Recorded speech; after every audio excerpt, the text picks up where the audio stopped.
Assalamualaikum warahmatullahi wabarakatuh. Berjumpa lagi dengan saya Pak Kurniawan pada pembelajaran PPKN SMP kelas 7. Nah, pada kesempatan hari ini kita akan mempelajari terkait dengan bab 2, yaitu norma dan keadilan. Untuk anak-anak silahkan disiapkan buku tulisan buku paketnya untuk mempelajari materi pada bab ini.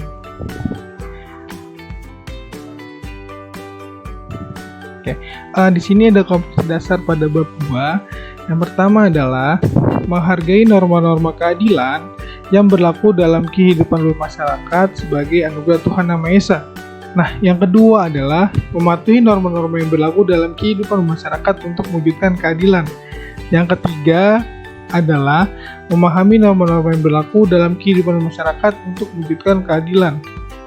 Yang ketiga adalah mengampanyekan perilaku sesuai norma-norma yang berlaku dalam kehidupan masyarakat untuk mewujudkan keadilan. Oke, kita lanjut sekarang di tujuan pembelajarannya.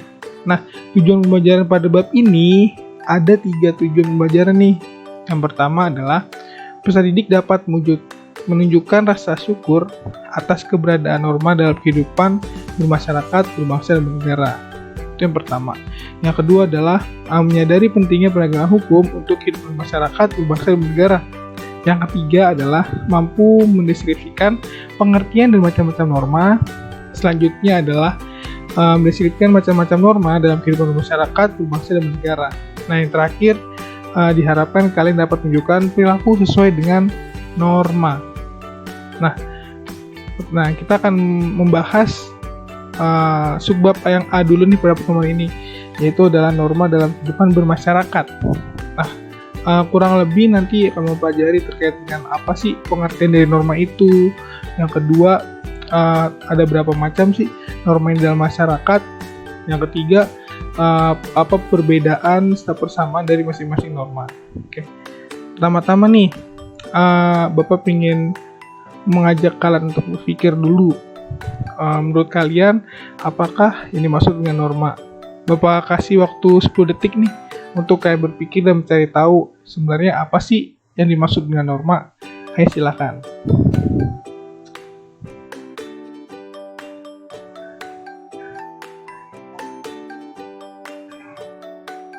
Oke, sudah ketemu? Oke, selanjutnya kita akan bahas bareng-bareng nih.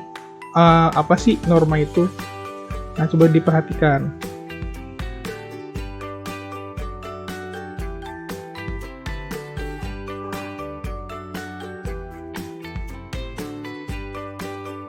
Nah, ini adalah pengertian norma dari berbagai macam istilah.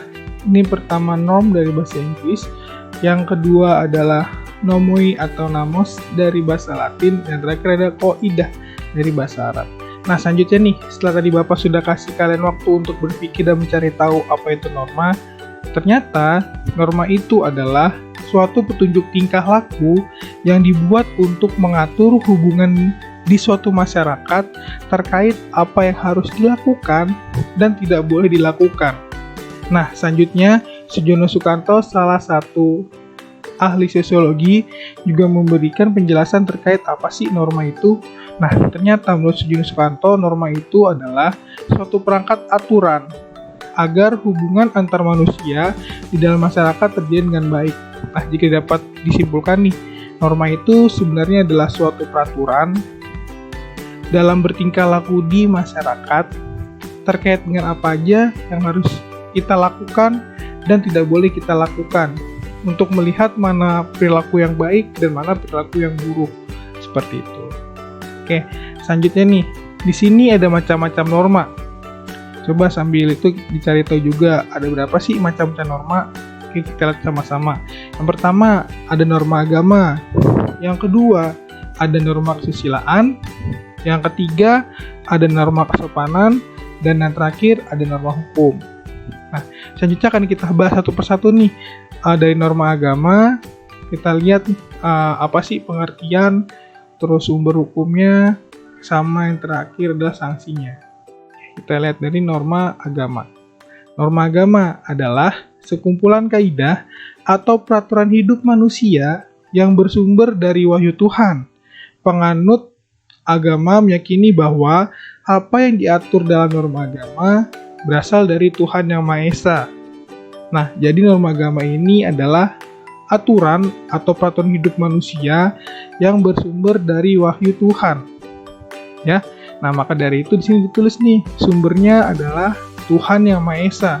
Selanjutnya ada 4 ciri dari norma agama. Ciri yang pertama adalah bersumber dari Tuhan Yang Maha Esa. Yang kedua adalah apabila kita menjalankan akan mendapatkan pahala. Tapi kalau kita melanggar akan mendapatkan dosa. Yang ketiga adalah bersifat universal atau tetap.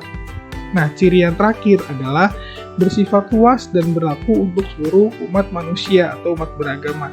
Nah, jadi itu adalah penjelasan dari norma agama nih. Norma agama itu bersumber dari Tuhan Yang Maha Esa. Jadi peraturan hidupnya itu terdapat di wahyu Tuhan. Contohnya seperti apa sih pelaksanaan norma agama? Pertama, menjalankan ibadah sesuai dengan ajarannya. Yang kedua adalah tidak mengganggu temannya yang berbeda agama. Misalnya nih, teman kalian berbeda agama dengan kalian, terus ingin beribadah. Nah, itu kalian ganggu nih, kalian harus bilang, gak usah ibadah, nanti kita main aja. Itu nggak boleh, itu adalah salah satu contoh perbuatan yang melanggar norma agama. Seperti itu. Nah, ini contoh lainnya nih, bisa kalian lihat di gambarnya. Ini masing-masing umat beragama sedang menjalankan ibadah sesuai dengan kepercayaannya. Seperti itu. Oke, setelah norma agama kita akan lanjut ke norma berikutnya. Norma berikutnya adalah norma kesusilaan nih. Norma kesusilaan adalah peraturan hidup yang berkenaan dengan bisikan kalbu atau suara hati manusia. Ya. Lalu sumbernya dari mana sih norma kesusilaan? Norma kesusilaan itu bersumber dari hati nurani, hati nurani diri kita sendiri nih. Selanjutnya ada 4 ciri dari norma kesusilaan. Ada tiga ciri. Yang pertama adalah norma kesusilaan bersumber dari hati nurani manusia. Yang kedua, norma kesusilaan sifatnya lokal dalam suatu masyarakat tertentu dan tidak abadi. Ya, yang artinya itu di dalam masyarakat berbeda-beda sesuai dengan individunya masing-masing, karena tadi bersumber dari hati nurani, yaitu bersumber dari diri manusia masing-masing. Yang ketiga adalah mereka yang melanggar norma kesusilaan akan mendapatkan sanksi nih yang bersifat individu, misalnya rasa malu dan penyesalan batin. Selanjutnya seperti apa sih contoh pelaksanaan norma kesusilaan? Nih, coba kita lihat gambarnya contohnya nih. Contoh yang pertama adalah tidak menerima suap. Ya, suap atau gratifikasi dari orang lain untuk memudahkan urusannya.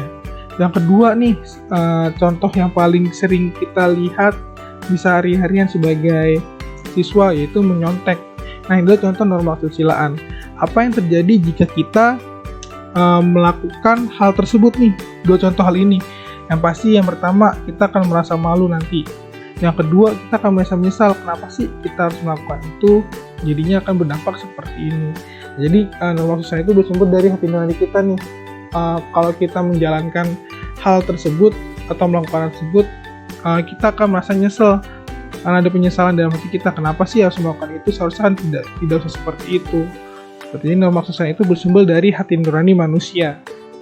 Selanjutnya kita masuk ke norma kesopanan.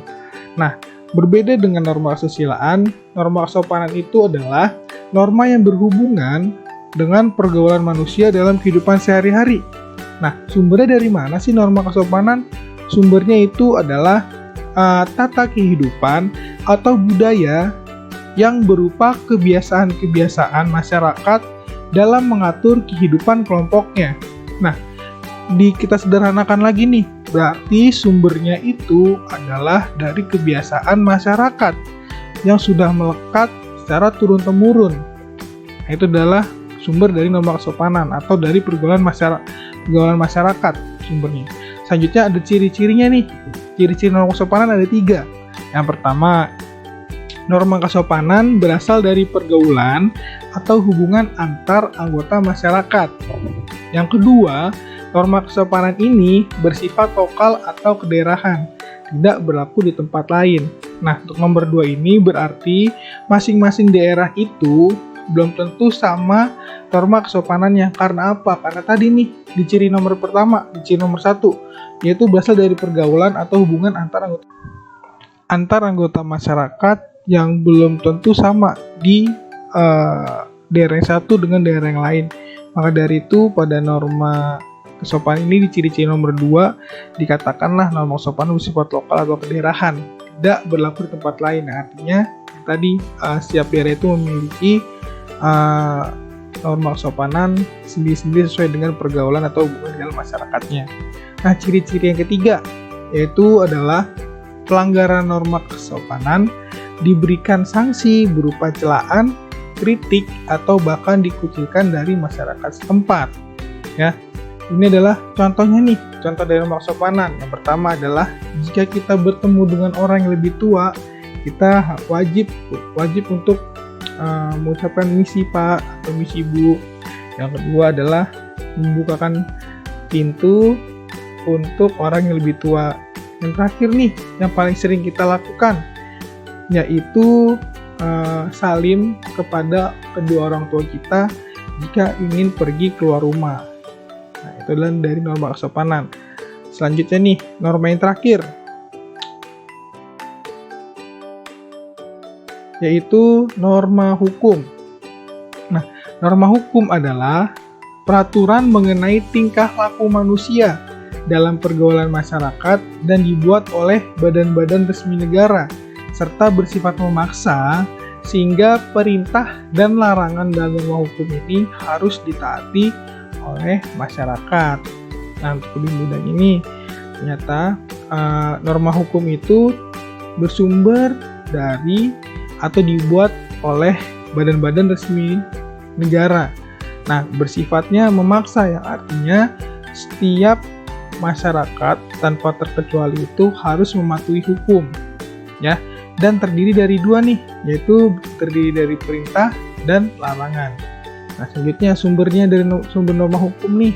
Yang pertama, negara yang berisi undang-undang maupun peraturan. Nah, sifat dari norma hukum ada 2. Yang pertama bersifat perintah, yang kedua bersifat larangan. Nah, bersifat perintah dulu nih. Bersifat perintah ini yaitu memerintahkan orang berbuat sesuatu dan jika tidak berbuat maka ia akan melanggar norma hukum tersebut. Artinya perintah itu adalah yang harus dilakukan. Selanjutnya bersifat larangan, yaitu melarang orang berbuat sesuatu dan jika orang tersebut melakukan perbuatan yang dilarang maka ia melanggar norma hukum tersebut. Yang artinya bersifat larangan ini adalah sesuatu yang tidak boleh dilakukan. Nah, contohnya apa sih dalam pelaksanaan kehidupan sehari? Yang pertama, ketika naik mobil nih, kita pakai safety belt. Yang kedua, jika kita mengendarai sepeda motor nih, kita wajib mengenakan helm, lalu memakai atribut lainnya sebagai pendukung keamanan kita, seperti jaket, lalu sarung tangan, celana panjang, dan memakai sepatu. Nah, yang terakhir adalah membayar pajak. Nah, begitulah pembahasan terkait dengan norma. Pembahasan kita sampai di sini, yaitu pembahasan sampai norma hukum. Ya, jadi di pertemuan selanjutnya kita akan membahas arti penting norma dalam mewujudkan keadilan. Nah, untuk anak-anak, silahkan di pertemuan selanjutnya kalian untuk membaca materi arti penting norma dalam mewujudkan keadilan, agar ketika pembahasan di pertemuan nanti kalian sudah memiliki gambaran terkait apa saja sih materi-materi atau pembahasan yang sekiranya akan Bapak jelaskan. Nah, saya rasa cukup sampai di sini. Terima kasih untuk kalian sudah menonton video ini. Semoga video ini bisa berguna bagi kalian dalam memahami materi terkait dengan norma. Saya akhiri. Sekian. Assalamualaikum warahmatullahi wabarakatuh.